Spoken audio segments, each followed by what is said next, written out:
29 अप्रैल के बाद बंगाल में अंधभक्तों की हालत कुछ ऐसी हो रही है।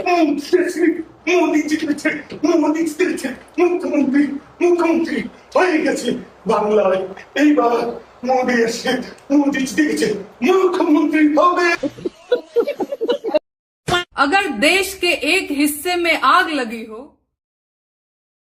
छोटे छोटे बच्चों के साथ फुटबॉल खेल रहा हो, तो इसे देश का दुर्भाग्य कहा जाएगा या प्रधानमंत्री की बेशर्मी, या दोनों?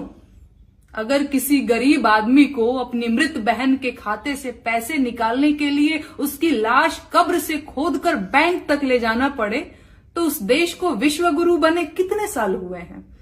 अगर एक कृषि प्रधान देश के 80 करोड़ नागरिक सरकारी राशन पर जिंदा हों, तो उस देश के लोगों का मुख्य व्यवसाय क्या है?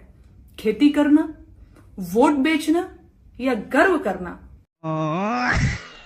पता नहीं कांग्रेस क्यों हिंदू मुसलमान कर दिया, हमको तो समझ में नहीं आता। एक मिनट, हिंदू मुसलमान कांग्रेस करती है कि आप करते हैं हिंदू मुसलमान जी?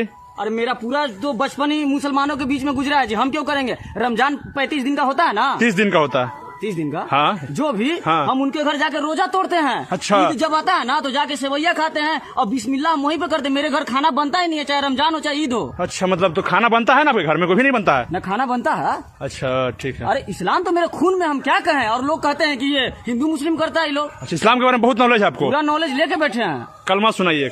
हाँ? कलमा सुनाइए। कलमा मुसलमान है ना? लोग कलम से तो नहीं लिखते हैं, जो सच बात है। कलम नहीं, कलमा बोल रहे हैं, होश खराब कर देंगे। कलमा सुनाइए।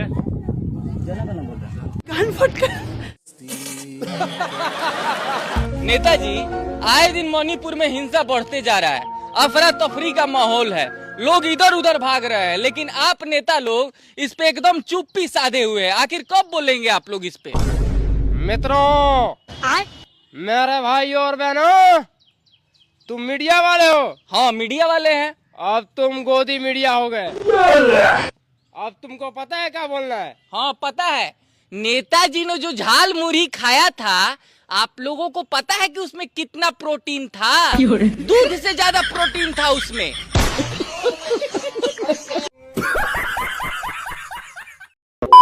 दोस्तों, पश्चिम बंगाल से मोदी शाह की जोड़ी का एक बार फिर से सफाया हो चुका है। एग्जिट पोल सामने आ चुका है। ये देखिए, एग्जिट पोल आपके सामने है कि जर्नोमिरर का एग्जिट पोल बता रहा है कि साफ तौर पर पश्चिम बंगाल से मोदी शाह का खदेड़ा हो चुका है।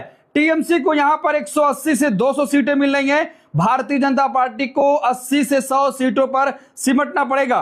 इसी तरीके से दूसरा सर्वे भी है, टीवी 14 भारत का सर्वे देखिए, साफ तौर पर भारतीय जनता पार्टी का सफाया इसमें भी हो चुका है। टीएमसी को इसमें 170 से 190 सीटें मिलती हुई दिखाई दे रही हैं। भारतीय जनता पार्टी को 60 से 70 सीटों पर सिमटना पड़ रहा है। दोस्तों, पूरी तरीके से जो कोशिश की गई कि बंगाल जीता जाए, सारा सरकारी तंत्र लगाया गया, लेकिन उसके बावजूद भी खाली हाथ मोदी शाह को लौटना पड़ रहा है।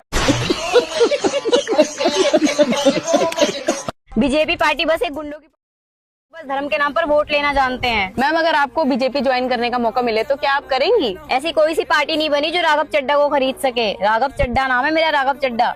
एक सेकंड, कॉल आ रहा है। हेलो, बीजेपी पार्टी ज्वाइन कर लो, पूरी खानदान खुश रहेगा। Okay sir, okay.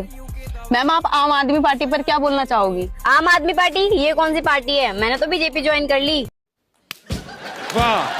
তোমরা যে আমার সোনার বাংলা, আমি তোমার ভালোবাসি গাও, নিশ্চয়ই ফিলও করো, বাট ডু ইউ মিন ইট? हाँ, if you do mean it, তাহলে তোমাদের ইলেকশন ডিসিশন দিল্লি কেন নিচ্ছে? आई मीन তোমাদের वोट, তোমাদের राज्य, তোমাদের इलेक्शन, তোমাদের डिसीजन नहीं। क्या तुम लोगों को अब रियलाइज हो रहा है कि पूरे देश के ऑपोजिशन के सर्वाइवल का ठेका चाहते ना चाहते हुए बंगाल की जनता ने उठा रखा है?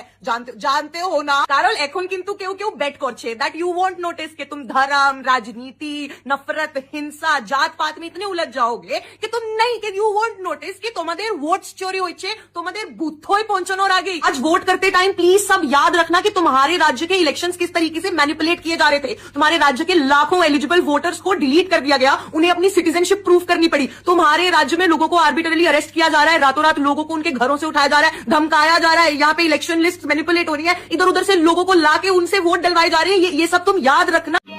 समझ रहे हो? मोदी जी, मुझे बहुत बुरा लग रहा है, लोग आपके बारे में लिख के डाल रहे हैं कि जिस इंसान ने पूरा देश बेच दिया, रेल, बेल, तेल, सब एयरपोर्ट सब बेच दिया, वो आज 10 रुपए की जाल मुड़ी खा रहा है खरीद के। बताओ, और तुम नाम लगाते हो उनका कि भाई सब बेच दिया। बेचारे झालमुड़ी भी 10 रुपए की खरीद कर खा रहे हैं, जबकि 10 रुपए की कहीं मिलती भी नहीं है। 20 रुपए से नीचे की कोई सामान कुछ कोई देता ही नहीं। मोदी जी प्लीज हमारे लिए भी करवाओ ना 10-10 रुपए में झालमुड़ी। इसको समझने में देर लगेगी। मानना पड़ेगा मोदी जी, आपकी जो पार्टी में लोग है ना वो ऐसे बिल्कुल छांट के आपने लोग डिसाइड कर रखे हैं। एक अनुराग ठाकुर जी हैं जो कल परसों वायरल हो गए थे मछली खाते हुए। अब वो बेचारे करे क्या? अब वो बोल रहे हैं कि भाई जो मैंने मछली खाई थी वो शाकाहारी मछली है। जैसे गाय 2 तरीके की होती है वैसे मछली भी 2 तरीके की होती है, एक मांसाहारी एक शाकाहारी।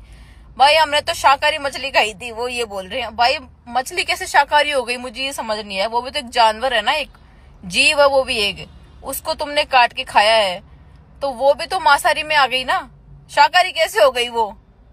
हमको नहीं पता। पत्तों से थोड़ी बनी हुई थी। क्या मतलब कहाँ से लॉजिक ढूंढ के लाते हो? कभी तुम बोलते हो गाय वो मिथुन गाय है, ये फलानी दूसरी गाय है। अब तुमने मछली को भी 2 तरीकों में बांट दिया, कल को तुम मोदी जी को मत बांट देना 2 तरीकों में। भाई तुम्हारा समझ नहीं आता कॉन्सेप्ट, कहाँ से लॉजिक निकाल के लाते हो? मोदी जी की यूनिवर्सिटी में सीख के आते हो क्या?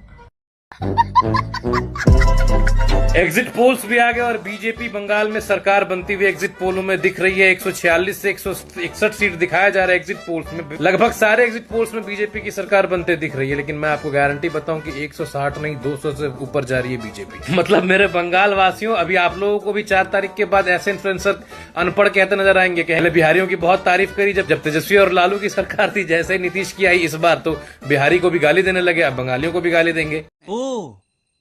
ऐसा है क्या? अरे यार ये ऑपोजिशन पूरा काम धंधा छोड़कर बस एक ही मिशन में लग गया है क्या?